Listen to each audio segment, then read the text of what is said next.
जीवन सबुदिन से दिन चौधरी बाबू सुख शांति चली जाए जो दिन नारी विधवा हो जाए जो विचित्र रामायण कवि विश्वनाथ खुंटिया कहते कले ये युवती पतिया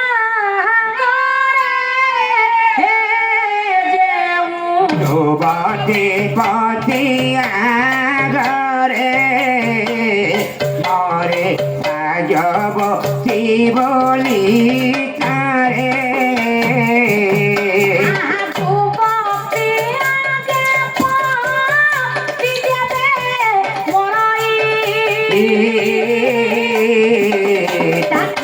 सीता हुए सारे दाए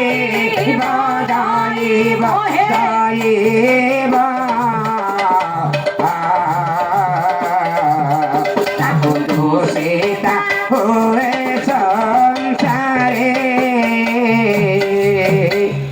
पद्मावती अवस्था विधवा हेले समस्त आखिर निंदनीय कथा शुणा पड़ू था कारण बापा विचित्र रामायण कवि विश्वनाथ खुंटिया कहले जो युवती पति आगे जदि स्त्री आगे स्वामी मरे ताकू समस्त कलंकिनी आख्या दियो जदि स्वामी आख्या आगे स्त्री मरी जाए ताकू समस्त सुलक्षणी बोली कहती अह्य डेंगुरा बाजे पद्मावती जिते विधवा होती जगन्नाथ को दर्शन करने दिने चिंता कले प्रभु कहीं मत एत बड़ दंडरे तू दंडित गलु आज माँ पद्मावती पहुंची पतित पावन निकट में निजर दुख जणाइवाई पदुटे मन पड़ जाए प्रमाण करती आपण मानकर बापा ब्रह्मगिरी माटीर गर्व एवं गौरव कुमार कवि अरक्षित प्रधान महोदय कले भिकारी करी मोते प्रभु सुख पाउछ भिकारी करी मोते सुख पाउछ केते ओहो नील शैल नीलमणि नील शैल नीलमणि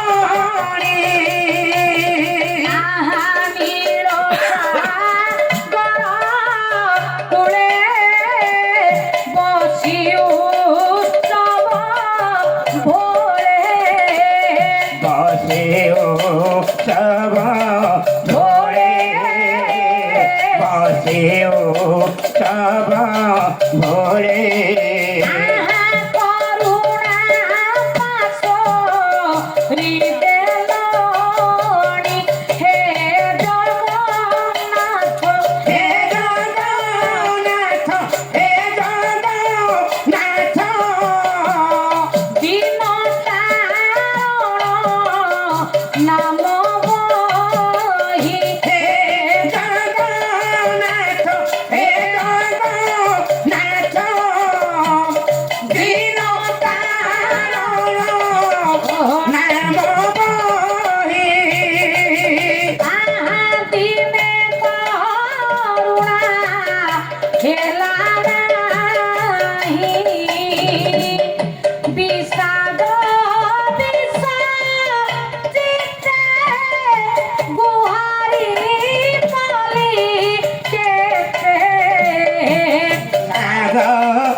गुहारी कली केते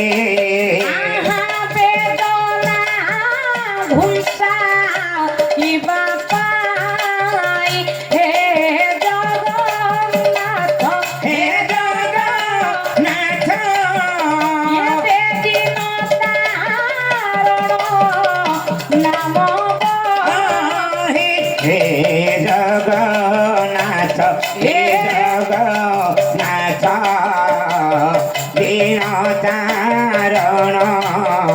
नाम बहे चंद्र तारा पन शून्य जल पवन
ମୁଛାର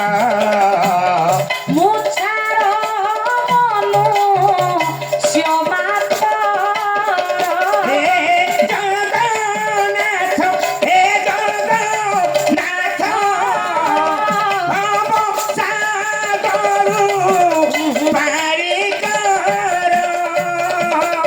ମୁଛାର ମନୁଷ୍ୟ ମାତ୍ର ଯେତେବେଳେ ମା ପଦ୍ମାବତୀ କହିଲେ ପ୍ରଭୁ କାହିଁକି ଏତେ ବଡ ଦଣ୍ଡରେ ମତେ ଆଜି ଦଣ୍ଡିତ କଲୁ ଯେତେବେଳେ ବାପା ଭଗବାନଙ୍କୁ ଦର୍ଶନ କରି ନିଜର ଦୁଃଖ ଜଣାଇ ମନ୍ଦିର ପାବଛରୁ ଓହ୍ଲାଇ ଆସନ୍ତି ଚୌଧୁରୀ ବାବୁ ମନ୍ଦିର ଭିତରେ ବଟ ଗଣେଶ ବୋଲି ଗୋଟିଏ ବଟ ବୃକ୍ଷଟି ଅଛି ତା ତଳେ ଦଳେ ଶ୍ରୋତା ଦଳେ ବକ୍ତା ବସିଛନ୍ତି ଚାଲିଛି ଭାଗବତ ତତ୍ତ୍ୱ ଏକ ବିଶେଷ ଘୋଷଣା ଗାୟିକା ମହାଶଙ୍କର ସୁନ୍ଦର ସାହିତ୍ୟ ଆଲୋଚନାରେ ଖୁସି ହୋଇ এই ଛତ୍ରପଡ଼ା ନିବାସୀ ଅଜୟ ବାବୁ 51 କୋଟି ଭାରତୀୟ ମୁଦ୍ରା ପ୍ରଦାନ କରିଛନ୍ତି ସେ ମହାଶୟଙ୍କୁ ଆମ ଅନୁଷ୍ଠାନ ତରଫରୁ ଅଶେଷ ଅଶେଷ ଧନ୍ୟବାଦ ମହାଶୟ ତାଙ୍କ ଲିଙ୍ଗ ପରିବର୍ତ୍ତନ କରିଦେବ ତମେ ଆଗରୁ ମହାଶୟ ଥିଲା ତ ତେଣୁ ତା ଖସିଗଲା ତୁଣ୍ଡ ଆଉ ଗାୟିକା ମହାଶୟ ଥିଲା ହଉ ଖସୁ ନାଇଁ କହୁନ ଦି ପଟେ ଗଲେ ଅସୁବିଧା ହଉଛି ଏଇଆ ତାହେଲେ ଅଶୋକ ବାବୁ ଅଜୟ ଅଜୟ ଅଜୟ ଅକ୍ଷୟ ଜୀବନ କାଳ ଭିତରେ ଯାହା ଯିଏ ସବୁବେଳେ ଅଜୟ ଯିଏ ଯାହାଙ୍କର ପରାଜୟ ନାହିଁ ତାଙ୍କୁ କେହି ଜୟ କଲା ବାଲା କେହି ନାହାନ୍ତି ସିଏ ଅଜୟ ସେ କୋଉଠି ଅଛନ୍ତି ଏଠି ହଁ ପ୍ରଭୁ ଦରବାର ଭିତରେ ଅଜୟ ବାବୁଙ୍କୁ ସେଇ ପ୍ରଭୁ ଜଗତର ନାଥ ଜଗନ୍ନାଥ ବିଶ୍ୱବ୍ୟାପକ ଚିର ଚିନ୍ମୟ ସୁନ୍ଦର ଜଗଦାନନ୍ଦ ସଚିଦାନନ୍ଦ ପ୍ରଭୁ କୋଟି ଓଡ଼ିଆର ପ୍ରାଣ ଉତ୍କଳ ପ୍ରଦେଶର ମୌଡ଼ମଣି ଅଜୟ ବାବୁଙ୍କର କଲ୍ୟାଣ କରି ବସିଥିବା ମୋ ବାପା ଭାଇମାନଙ୍କର ମା ମାନଙ୍କର କଲ୍ୟାଣ କରି ମାତୃଦେବୀଙ୍କର ଆତ୍ମାକୁ ବ୍ରଜ ଧାମର ସ୍ଥାନ ଦିଅନ୍ତୁ ସର୍ବେ ବୋଲନ୍ତୁ ଆନନ୍ଦିତ ବା ପଦ୍ମାବତୀ ଦର୍ଶନ ଶେଷରେ ଦେଖିଲେ ଦଳେ ଶ୍ରୋତା ଆଉ ଦଳେ ବକ୍ତା ବସିଛନ୍ତି ଚାଲିଛି ଭାଗବତ ଆଲୋଚନା ସଂସ୍କୃତ ଭାଗବତ ଷଷ୍ଠ ସ୍କନ୍ଦ ବ୍ୟାସ ଦେବଙ୍କର କଥା ଜିହ୍ୱା ଭକ୍ତି ଭଗବନ୍ତ ଗୁଣ ନାମ ଧ୍ୟେୟ ଚେତନ ସ୍ମରନ୍ତି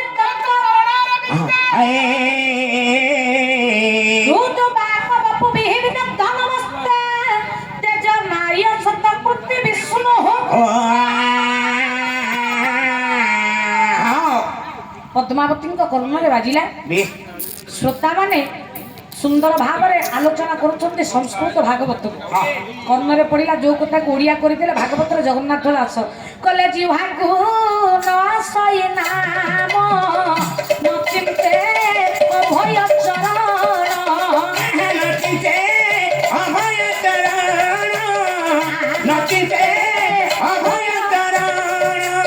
ଏବେ କୃଷ୍ଣର ପଦେ ଶିର ଦେଇ କେବେ ସ୍ତୁତି ନ କରାଇ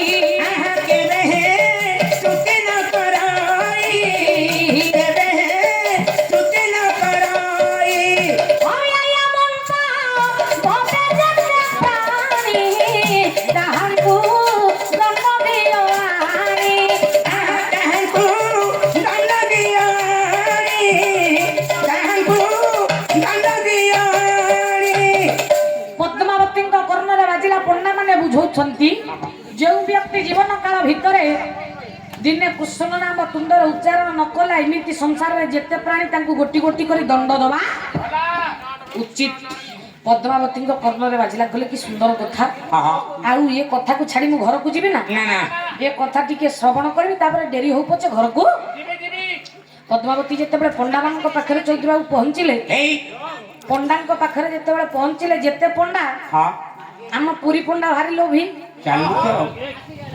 ପୁରୀରେ ଯେତେ ପଣ୍ଡା ଯାଉନ ନା କାର୍ତ୍ତିକ ମାସ ସରିଯାଇଛି ତମ ବେଳା ଭଲ ତମେ କାର୍ତ୍ତିକ ମାସରେ ପୁରୀ ଯିବ ତମକୁ ଏମିତି ଚନ୍ଦେଇକି ଛାଡ଼ିବେ ତମେ କାନ ମୁଣ୍ଡା ଆଉଁସିକି ଭାଁ ଭାଁ ହେଇକି ଆସିବେ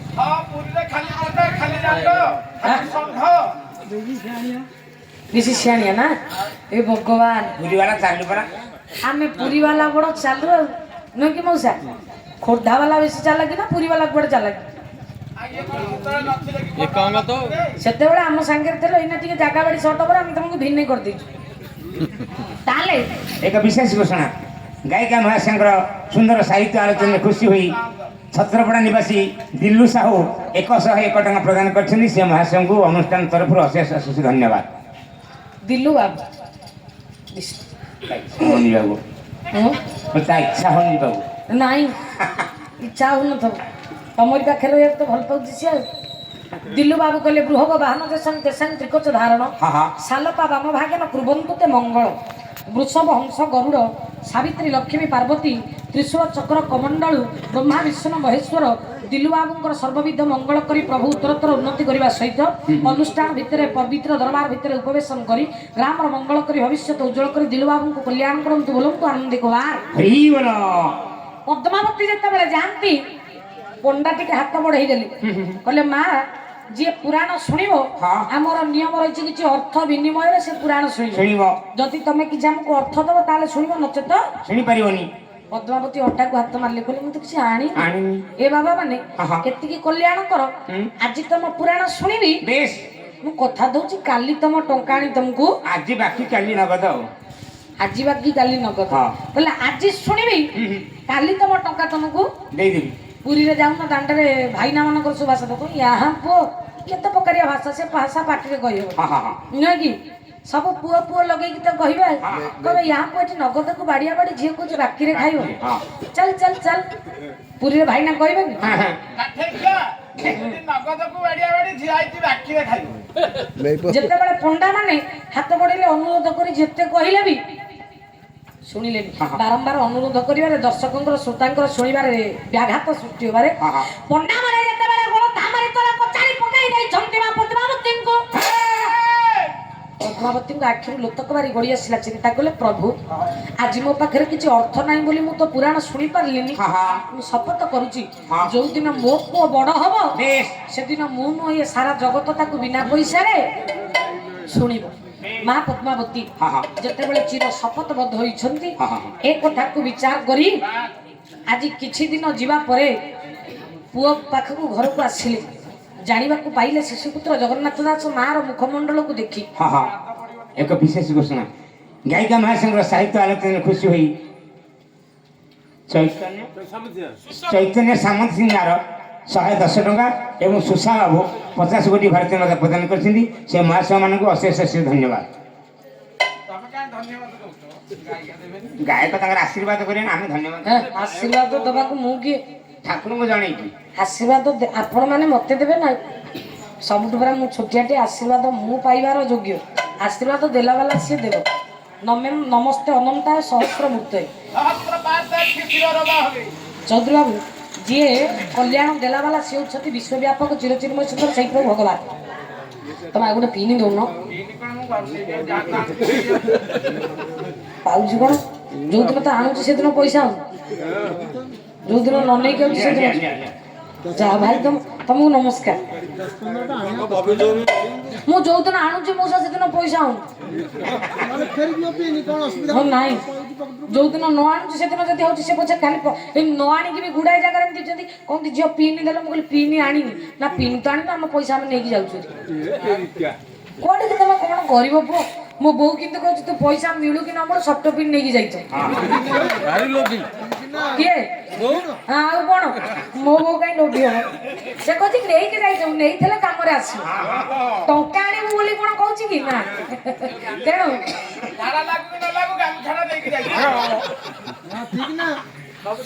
ତମେ ତ ଖାଲି ଝାଡା ଲାଗିଆ ପରିସ୍ରା ଲାଗିଆ ତମେ ତ ପୋଚରା ସେଇ କଥା ତମର ସବୁ ମନେ ପଡୁଛି ଆଉ କଣ କରିବା 5 ଆଦି ହେଇଗଲାଣି।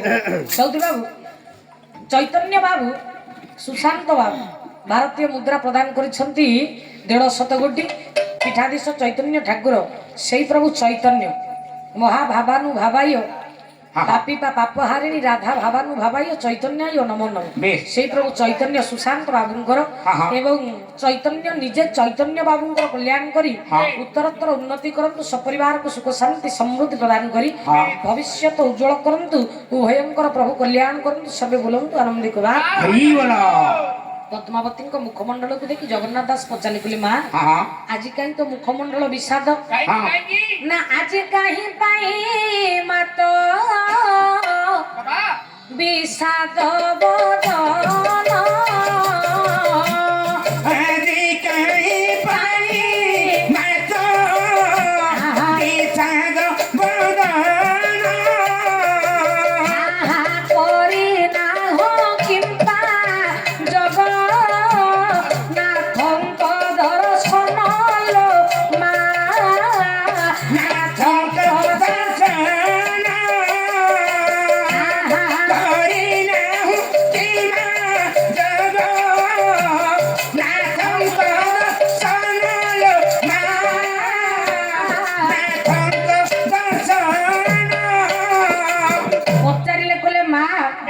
ସବୁଦିନ ତ ମନ ଖୁସିରେ ଘରକୁ ଆସ, ଆଜି କାହିଁକି ମନ ଦୁଃଖ? ନା ମୁଁ କରିଛି ଶପଥ ନ ଶୁଣିବି ଭାଗବତ। କରିଛି ଶପଥ ନ ଶୁଣିବି ଭାଗବତ। ଆହା ସେହି ଦିନ ମୁଁ ଶୁଣିବି ଭଗବତ ହେ। ଶୁଣିବ ଜଗତ ସେହି ଦିନ ମୁଁ ଶୁଣିବି ଶୁଣିବ ଜଗତ ହେ ଶୁଣିବ ଜଗତ। ଶିଶୁପୁତ୍ର ଜଗନ୍ନାଥ ଦାସ ପଚାରିଲେ, କହିଲେ ମା ଆଜି କାହିଁକି ତୁମର ମୁଖ ମଣ୍ଡଳ ବିଷାଦରେ ପରିପୂର୍ଣ୍ଣ? କାହିଁକି? ନା ମୁଁ ଧନ ଶପଥ କରିଛି ଆଉ ସିଏ ଭାଗବତ ପୁରାଣ ଶୁଣିବାକୁ ଯିବିନି କି ଜଗନ୍ନାଥଙ୍କୁ ଦେଖିବାକୁ ଯିବିନି। କିଛି ସାମାନ୍ୟ ଅର୍ଥ ପାଇ ହଁ। ଯୋଉ ପଣ୍ଡାମାନେ ମତେ କଣ ଧାନରେ ଛାଡ଼ିଦେଲେ, ମୁଁ ଯିବି ନା ସେ ଜଗନ୍ନାଥଙ୍କୁ ଦେଖିବାକୁ। ଶପଥ କରିଛି ଯୋଉ ଦିନ ତୁ ଏ ପୁରାଣ ରଚନା କରିବୁ, ମୁଁ ନୁହଁ ସାରା ଜଗତ ତାକୁ ବିନା ପଇସାରେ ଶୁଣିବ। ମାଙ୍କର କଥାକୁ ଲକ୍ଷ୍ୟ କରି ପିଲାମାନଙ୍କର ଧର୍ମ ଗୋଟିଏ ପୁଅ ହିସାବରେ ବାପା ମାଙ୍କ ପାଇଁ ଯେ ତିନିଟା କାମ କରିପାରେ ସେ ଗୋଟିଏ ଉତ୍ତମ ପୁତ୍ର। ଆଜ୍ଞା ତିନିଟା କାମ କଣ କରିବ? ତିନିଟା କାମ ଯିଏ କରେ ସେ ଉତ୍ତମ ପୁଅ। କଣ ସେ ତିନିଟା କାମ? ପୁଅ ଅଛନ୍ତି ସାରେ? ଆଁ କେତେଟା ପୁଅ ତାହେଲେ ଅଛନ୍ତି? ଉତ୍ତମ, ମଧ୍ୟମ, ଅଧମ, ଆଚ୍ଛା ତାହେଲେ ଚାଲୁ। ତାପରେ ଆଉ ଗୋଟେ ଧମାଧମ ଅଛି। ଉତ୍ତମ, ମଧ୍ୟମ, ଅଧମ, ଆଉ ଗୋଟେ ଧମାଧମ। ଅଛି। ଧମାଧମ ହଁ ବାପା ଦିଅ 50,000 ନେଲେ ପେଲିବି। ଆଁ ତମେ କି ଜାଣିଲ କଥା? ହଁ ସେଇ ଭିତରୁ ମୁଁ ଅଛନ୍ତି ସେଇଥିରେ ଅଛି ଗୋଟେ। ନା। 4 ନମ୍ବର ତ ଆଉ। ର ଉତ୍ତମ ବାପାଙ୍କ ମନ ଜାଣି ଯିଏ କାମ କରିପାରେ। ଶୀତ ହଉଛି, ବାପା ଜକି ଜକି ହେଇକି ବସୁଛନ୍ତି, ଚୌଧୁରୀ କୀର୍ତ୍ତନକୁ ଆସିଲା, ଦେଖିଲା ଗଲା ବାପାଙ୍କୁ ଶୀତ ହଉଛି, ବାପାଙ୍କ ମନ ଜାଣିବା ଆଗରୁ ସିଏ ହଉଛି ଉତ୍ତମ ପୁତ୍ର ବାବୁସାନ। ବାବୁସାନ। ବାବୁସାନ କଣ? ଉତ୍ତମ ପୁତ୍ର। ଓହୋ ଉତ୍ତମ ମହାନ୍ତି ପୁତ୍ର। ଉତ୍ତମ ମହାନ୍ତି ପୁତ୍ର। ସେ ଉତ୍ତମ ମହାନ୍ତି କଥା ପଡିନି, ଉତ୍ତମ କହିଲେ ଭଲ। ଭଲ। ଭଲ। କି ସିନେମା ଜ୍ଞାନ ତମର। ଉତ୍ତମ ମହାନ୍ତି ସ୍ତ୍ରୀ ନା କଣ କହିଲ? କପରାଜିତା ପରା। କପରାଜିତା। ହଁ ତମେ ଠିକ ଜାଣିଛ, ଜାଣିକି ଗୋଟେ ରୋଲ କରୁଛ। ତାହେଲେ ଉତ୍ତମ ପୁତ୍ର ବାପା ମନ ଜାଣି ଯିଏ କାମ କରେ। ମଧ୍ୟମ ପୁଅରେ ଶୀତ ହଉଛି, ଆସିଲା ବେଳକୁ ଚାଦର ଖଣ୍ଡେ ଆଣି ବାପା କହିଛନ୍ତି ମାନେ ଖୋଜି ଖୋଜି ପୁଅ ସିଏ ହଉଛି ବାପା କହିଲା ପରେ କାମ କରିବ। ଯିଏ ବାପାଙ୍କ କହିବା ପରେ କାମ କରେ। ମୁଁ ଆଗୁଆ ନେଇ ଯାଇଛି ଉତ୍ତମ ପୁତ୍ର। ଆଗୁଆ ନେଇଛ ତମେ, ବଢିଆ ପିଲା। ତାହେଲେ ଅଧମ ବାପା କହିବେ ପୁଅରେ ଆସିଲା ବେଳକୁ ଆଣିବୁ। ବାପା ମୁଁ ତୋରା ଯେତେ ଧର ଆସୁଛି ଛକ ଉପରେ ଦୋକାନ ବନ୍ଦ, ଆଉ ମୁଁ କଣ କରିବି? ଦୋକାନ ବନ୍ଦ ମୁଁ ଆଣିପାରୁନି, ନହେଲେ ବିଶ୍ୱାସ କର ତମ ଦିହ ଛୁଁଛି, ତମ ମୁଣ୍ଡ ଛୁଁଛି, ବାପା ମୋର ଆଣିବାକୁ ଇଚ୍ଛା। ଇଏ ହଉଛି ଅଧମ। ବାପା କହିଲା ପରେ ବି ଆସିବନି। ଧମାଧମ ବାପା ଯଦି କହିବେ ପୁଅରେ ଆଉ ଥରେ ଚାଦରଟା ଆଣିବୁ, ନା ବୁଢା ବସିକି ଖାଇବା ଲୋକ କେତେ କେଁ କେଁ ହଉଛି, ଦେବି ଦି ଖଣ୍ଡା ନା ଥଇ ହେଇକି ବୁଢା ବସିବ। ଇଏ ଧମାଧମ ଛାଡିବା ପାରୁଛି। ତାହେଲେ ଯୋଉଥିର ତିନିଟା କାମ କରେ କଣ? ଜୀବିତ ବାକ୍ୟ କରଣାତ ଭୁରି ଭୋଜନ କୟା ପିଣ୍ଡ ଦାନ କୟା ସୁପୁତ୍ର ଲକ୍ଷଣ। ତିନିଟା କାମ ଜୀବିତ ବାକ୍ୟ କରଣ। କେତେଟା ପୁଅ ଆମେ ଅଛେ? ବାପା ମା ଜୀବିତ ଅବସ୍ଥାରେ ଯାହା କଥା କହିବେ ଆମେ ତାକୁ ମାନୁଛି। କିଏ କହିବ ଦେଖିଆ? ଛାତିରେ ହାତ ବାଡିକି କହିବ ମୋ ବୋପା ଯାହା କହୁଛୁ ମାନୁଛି, ଦେଖିଆ ଟିକେ କରୁଛି। ଆମେ କୋଉ ପିଲା? ବାପା ଯଦି କହୁଛି ପୁଅରେ ଇଏ ପିଲା ପାନ ଖାଉଛି, ବିଡି ଖାଉଛି, ସିଗାରେଟ ଖାଉଛି, ମଦ ଖାଉଛି, ତା ପାଖରେ ବସେନି, ଆମେ କଣ କରୁଛେ ନା ନୁଙ୍ଗୁଡେଇ ନୁଙ୍ଗୁଡେଇ ହେଇକି ଯାଇକି ତା ପାଖରେ ବସୁଛି। ବାପା ମନା କରୁଛି, ପୁଅ କହୁଛି ବୁଢା ତାର ଦିନ ଗଲାନି ବସିକିରି ସାରା ବାପା ମନା କଲେ ଯୋଉ ପୁଅ ଜୀବନ କାଳ ଭିତରେ ଯାହା ବାପା କହନ୍ତି ତା ପାଳେ ଏବଂ ମୃତାହେ ଭୁରି ଭୋଜନ। ମା ବାପାଙ୍କ କଥା ମାନିବ ଜୀବିତରେ, ମଲା ପରେ ଅତିଥି ଅଭ୍ୟାଗତ ମାନଙ୍କୁ ଡାକିକି ଆତ୍ମସନ୍ତୋଷ ହେଇଛି। ବର୍ତ୍ତମାନ ଯେତେ ଆସୁଛନ୍ତି ଖାଉନ୍ତି ନା, ଏଇଟା ଗୋଟିଏ ଉତ୍ତମ ପୁତ୍ରର ଲକ୍ଷଣ। ଅତିଥି ଅଭ୍ୟାଗତଙ୍କୁ ଡାକି ପେଟ ପୁରା ଆତ୍ମସନ୍ତୋଷ ଖାଇବା ପାଇଁ ଗଙ୍ଗା ଗୟା ସାଗର ସଙ୍ଗମରେ ନେଇ ବାପାଙ୍କର ପିଣ୍ଡ ଦାନ କରିବ।